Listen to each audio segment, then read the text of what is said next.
అమెరికాలో బ్రతికే వాళ్ళు మన వాళ్ళకి చాలామందికి తెలుసు. వెళ్తే వెహికల్లో పోవడం, లేకపోతే సైలెంట్గా రోడ్డు మీద ఎక్కువగా నడవడానికి కూడా ఇంట్రెస్ట్ చూపెట్టరు. ఎందుకంటే ఉన్నట్టుండి ఎవడొచ్చి కొట్టేసి, ఎవడొచ్చి చంపేసి, లేకపోతే ఎవడొచ్చి తుపాకీ పట్టుకుని లాక్కుపోతాడో తెలియదు. అట్లాంటి భయాలు ఉంటాయి అక్కడ. ఇళ్లలో కూడా ఒక్కోసారి అట్లాంటి భయాలే ఉంటాయి. అలాంటి పరిస్థితి ఇప్పుడు ఎన్నికల సందర్భంలో మన ముందుకు వచ్చింది. మీరు ఏదో ఒక పార్టీకి సపోర్ట్ చేసినో, లేకపోతే ఏదో ఒక పార్టీ తరపున పనిచేసినో ఉంటే బీ కేర్ఫుల్.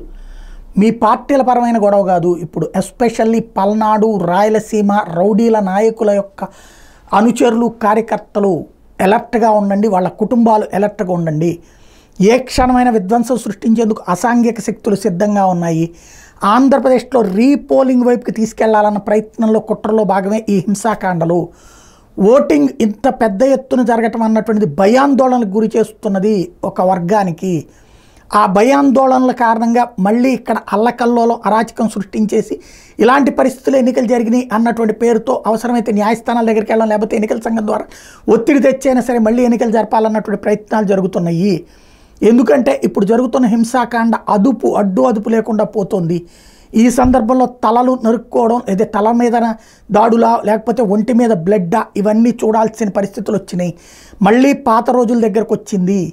ఒక్కసారి ప్రతి ఒక్కళ్ళు అప్రమత్తంగా ఉండి గొడవల్లో దూరొద్దు. రేపు పొద్దున ఒకవేళ ఈ కుట్రలకి వీటికి పడకుండా ఎన్నికలకి సంబంధించిన ఆల్రెడీ అయిపోయినాయి కాబట్టి, ఈవీఎంలు కూడా భద్రంగా ఉన్నాయి కాబట్టి, రేపు పొద్దున కౌంటింగ్ జరిగిన రోజున మళ్ళీ ప్రమాదకరమైన పరిస్థితి వస్తుంది. ఎవరు గెలిచినా సరే ఆ రోజున మీరందరూ రోడ్ల మీద ఉండబాకండి. సాధారణ ప్రజలు రోడ్ల మీద ఉండబాకండి. సాధ్యమైనంత వరకు పార్టీలోళ్ళు ఆ రోజున కొట్టుకోబోతున్నారు, తలకాయలు బద్దలు కొట్టుకోబోతున్నారు. గెలిచినోళ్ళు ఓడినోళ్ళని, అటు తెలుగుదేశం అయినా సరే, ఇటు వైఎస్ఆర్ కాంగ్రెస్ పార్టీ అయినా ఏదో ఒక అరాచకం జరిగేటట్టు కనబడుతుంది. నాకైతే ఇప్పుడు జరుగుతున్న పరిణామాన్ని చూస్తుంటే, నేను గతంలో ఉన్న పరిణామాన్ని చూసిన అవగాహన మేరకు చెప్తున్నటువంటిది జాగ్రత్తగా ఉండండి. Be alert.